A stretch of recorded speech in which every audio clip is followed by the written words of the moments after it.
Hi everyone, ಇವತ್ತು ನಾನು ಒಂದು ಹೆಲ್ದಿ ಡ್ರಿಂಕ್ ಮಾಡೋದು ಹೇಳ್ಕೊಡ್ತೀನಿ. ಬನ್ನಿ ಸ್ಟಾರ್ಟ್ ಮಾಡೋಣ. ನೋಡಿ, ನಾನು ಇಲ್ಲಿ ಒಂದು ಪಪಾಯ ತೊಗೊಂಡಿದ್ದೀನಿ. ಈ ರೀತಿ ನಾನು ಸಿಪ್ಪೆ ತಗೊಂಡು ಕಟ್ ಮಾಡ್ಕೊಂಡಿದ್ದೀನಿ. ಈ ರೀತಿ ನೀವು ಜ್ಯೂಸ್ ಮಾಡಿಕೊಂಡ್ರೆ ವೆಯ್ಟ್ ಲಾಸ್ನೂ ಆಗುತ್ತೆ. ನೋಡಿ, ನಾನು ಈ ರೀತಿ ಕಟ್ ಮಾಡ್ಕೊಂಡಿದ್ದೀನಿ. ಕಟ್ ಮಾಡಿಕೊಂಡು ನಾನು ಮಿಕ್ಸರ್ ಜಾರ್ ಒಳಗೆ ಟ್ರಾನ್ಸ್ಫರ್ ಮಾಡ್ಕೊಂಡಿದ್ದೀನಿ. ನೀರು ಮತ್ತು ಹಾಲು ಮಿಕ್ಸ್ ಮಾಡಿಕೊಂಡು ನಾನು ಹಾಕ್ಕೊಂಡಿದ್ದೀನಿ. 2 ಚಮಚ ಹನಿ ಹಾಕ್ಕೊಂಡಿದ್ದೀನಿ. ಹನಿ ಇಲ್ಲಾಂದರೆ ನೀವು ಬನಾನಾನು ಯೂಸ್ ಮಾಡ್ಬೋದು. ನೋಡಿ, ನೀವು ಸಕ್ಕರೆ ಯೂಸ್ ಮಾಡ್ಕೊಳ್ಳೋಕೆ ಹೋಗಬೇಡಿ, ಯಾಕಂದರೆ ವೆಯ್ಟ್ ಲಾಸ್ ಆಗೋದಿಲ್ಲ.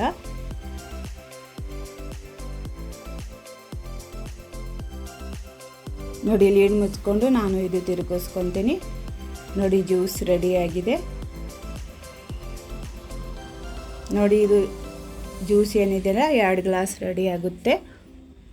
ರೋಸ್ ಪೆಟಲ್ ಮತ್ತು ಪಿಸ್ತಾ ಹಾಕ್ಕೊಂಡು ಗಾರ್ನಿಷಿಂಗ್ ಮಾಡ್ಕೊಂಡಿದ್ದೀನಿ. ಕುಡಿದು ಎಂಜಾಯ್ ಮಾಡಿ.